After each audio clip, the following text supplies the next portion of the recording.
Assalamualaikum warahmatullahi wabarakatuh. Selamat belajar dan salam akal sehat. Kami kelompok 4 beranggotakan Ahmad Agil Sabata, NIM 210204648, Ahmad Bayu Sofiullah, NIM 210204616, dan Muhammad Abdul Azam, NIM 210204650 akan menjelaskan dan mempresentasikan tentang iman kepada yaumul akhir dan takdir dengan beberapa subbab, yakni hakikat manusia bersifat musayyar dan muhayyar, tanggung jawab manusia terhadap amal perbuatannya, makna hidayah, faktor keterbelakangan umat Islam dengan umat lainnya, hikmah iman kepada takdir, kehidupan setelah kematian, dalil akli dan nakli tentang yaumul akhir, surga dan neraka, dan yang terakhir adalah manfaat iman kepada yaumul akhir.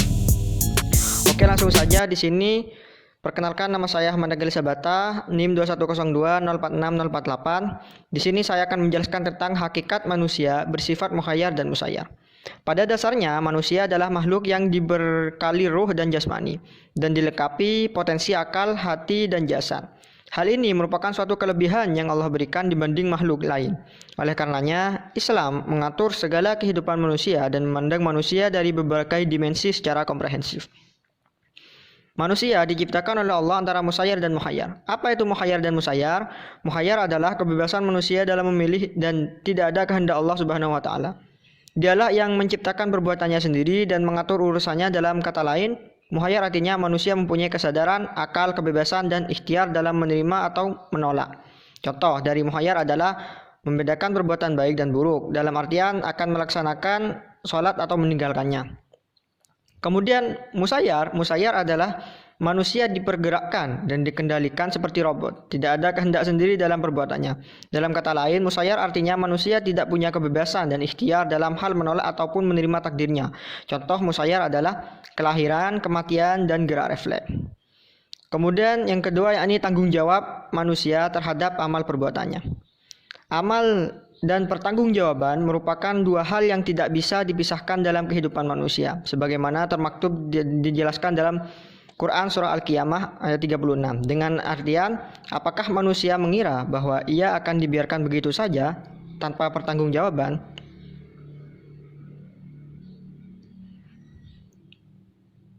Surah ini menegaskan bahwa Allah tidak akan membiarkan manusia berbuat sesuka hatinya tanpa adanya balasan. Semua manusia kelak harus mempertanggungjawabkan segala usahanya dan tindak tanduknya, baik dari hal-hal kebaikan atau keburukan yang kecil, sekecil biji sawi, ataupun hal-hal kebaikan atau keburukan.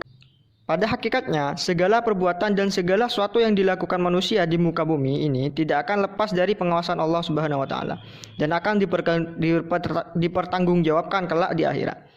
Tanggung jawab kepada Allah merupakan tanggung jawab tertinggi dari eksistensi manusia yang beragam. Sebab tujuan utama dari beragama adalah mengabdi kepada Tuhan. Manusia yang memiliki nilai tanggung jawab yang tinggi kepada Tuhannya akan memberikan efek positif kepada bentuk tanggung jawab lainnya.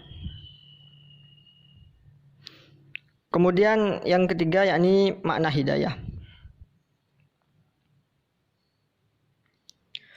Pengertian dari makna hidayah. Muhammad Abduh, penulis kitab Tafsir Al-Manar, mengartikan hidayah sebagai petunjuk halus yang menyampaikannya pada tujuan.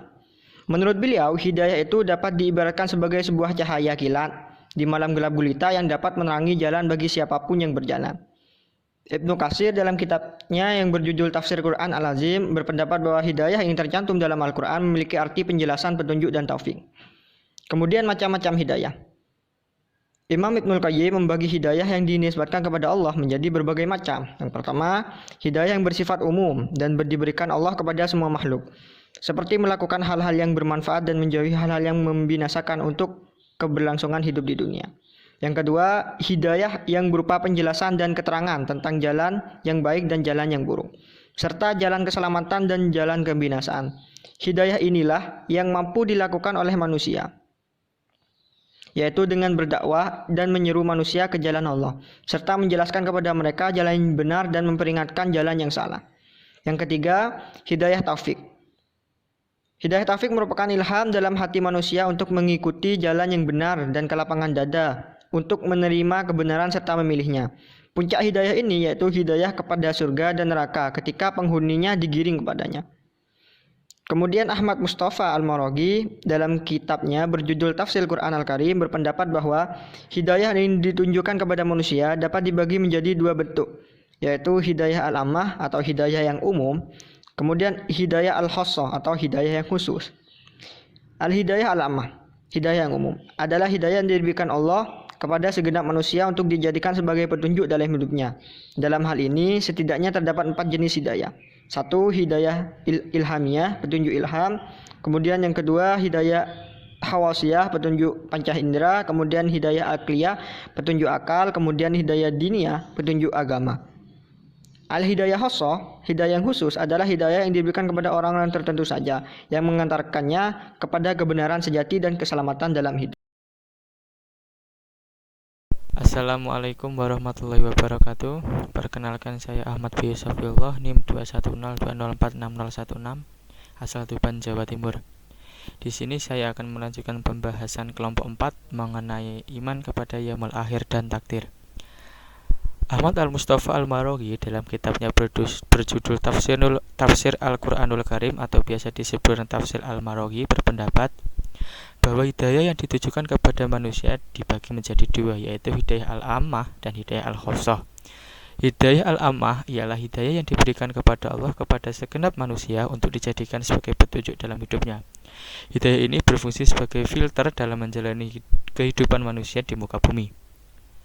Dalam hal ini setidaknya ada 4 jenis macam hidayah al-ammah. Pertama, hidayah ilhamiyah atau petunjuk ilham, hidayah hawasiyah atau hidayah petunjuk panca indera, hidayah akaliyah, petunjuk akal, dan hidayah diniyah atau petunjuk agama. Kemudian selanjutnya al-hidayah al-khassah, yaitu hidayah yang diberikan kepada orang-orang tertentu saja yang mengantarkannya kepada kebenaran sejati dan keselamatan dalam kehidupan, seperti para wali-wali songo, para aulia Allah, dan para kasih-kasih Allah. Kemudian selanjutnya faktor keterbelakangan umat Islam dengan umat lainnya. Secara ringkas, jatuhnya suatu peradaban dalam pandangan Ibnu Khaldun itu ada 10. Pertama, rusaknya moralitas penguasa, penindasan penguasa dan ketidakadilan, despotisme atau kezaliman, orientasi kemewahan masyarakat, glamorisme, egoisme, oportunisme atau sifat untung suatu kelompok atau pribadi, penarikan pajak secara berlebihan, keikutsertaan penguasa dalam kegiatan ekonomi rakyat, rendahnya komitmen masyarakat terhadap agama, dan penggunaan pena dan pedagang secara tidak tepat. Kemudian hikmah iman kepada takdir. Pertama, yakin akan pertolongan Allah, tumbuh rasa semangat dalam beribadah, tenang dalam menghadapi berbagai macam masalah, memberikan keseimbangan jiwa kepada seseorang sehingga tidak sombong ketika ia berada di atas dan tidak lemah semangat ketika ia berada di bawah. Selalu bersyukur, bersabar dan berikhtiar, optimis dan tidak ragu dalam mengerjakan amal baik. Kemudian kehidupan setelah kematian. Kematian merupakan akhir kehidupan dunia dan awal kehidupan akhirat. Namun, kematian bukanlah ketiadaan, kebinasaan, dan bukan pula akhir dari hidup manusia. Kehidupan setelah kematian atau disebut dengan akhirat adalah konsep suatu alam atau alam itu sendiri, baik bersifat fisik maupun transendental, yang di dalamnya suatu bagian esensial dari kesadaran identitas seorang individu berlanjut keberadaannya setelah kematian tubuhnya. Akhirat adalah kehidupan alam baka setelah berakhirnya kehidupan dunia. Kehidupan akhirat disebut juga dengan alam ruh. Namun Al-Quran lebih dulu menyebutnya dengan alam barzakh. Manusia dapat terbiasa mengalami kehidupan akhiratnya setelah ia sempurna berpindah menuju alam yang lain. Maksudnya di sini setelah yaumul akhir atau yaumul qiyamah. Karena pada yaumul akhir hanya alam akhirat saja yang tersisa. Alam dunia, alam barzakh, alam rahim itu sudah hancur. Bismillahirrahmanirrahim. Saya Muhammad Abdullah Azam selanjutnya akan menerangkan tentang dalil akli dan dalil nakli yaumul akhir. Kemudian surga dan neraka, dan yang terakhir manfaat iman kepada yaumul akhir.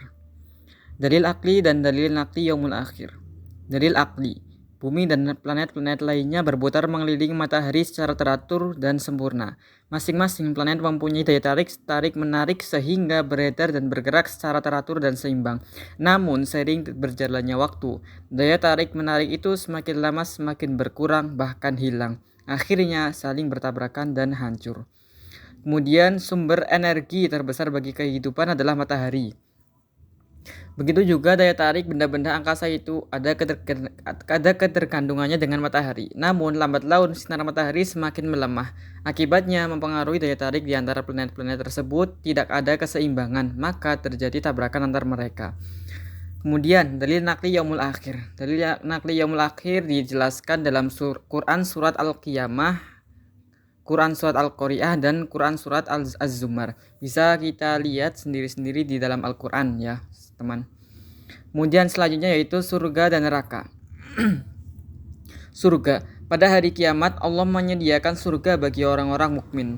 Mengenai indahnya surga, Nabi Muhammad SAW bersabda,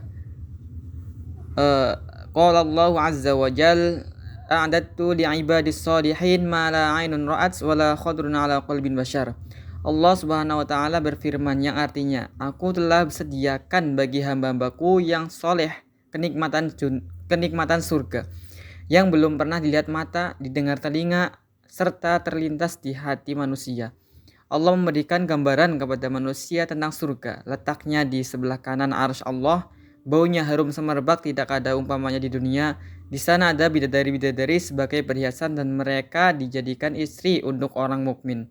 Emas dan intan pun permata bertaburan di mana-mana. Di bawahnya juga mengalir sungai.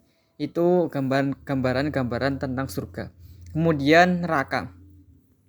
Berdasarkan ayat-ayat Al-Quran dan hadis, diketahui bahwa neraka diciptakan untuk menghukum orang-orang kafir ketika hidup di dunia.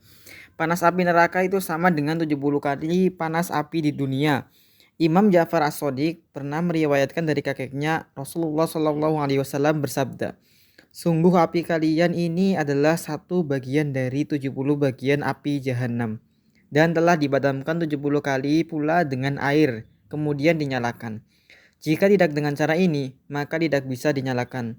Yang mana bahan bakar api neraka terdiri dari manusia dan batu-batu berhala, sesuai dengan firman Allah. Fattaqun naral lati waquduhan nas wal hijarah. Maka takutlah kamu akan api neraka yang bahan bakarnya manusia dan batu yang disediakan bagi orang-orang kafir. Kemudian yang terakhir yaitu manfaat iman kepada yaumul akhir. Manfaat iman kepada yaumul akhir dapat mendekatkan kita kepada Allah, serta senantiasa menjadikan kita takut, memiliki rasa takut kepada Allah, menjadi umat terbaik dan selalu berbuat baik, menjadi acuan untuk senantiasa memperbaiki diri, dan mempercayai kemahakuasaan Allah yang tiada tandingnya.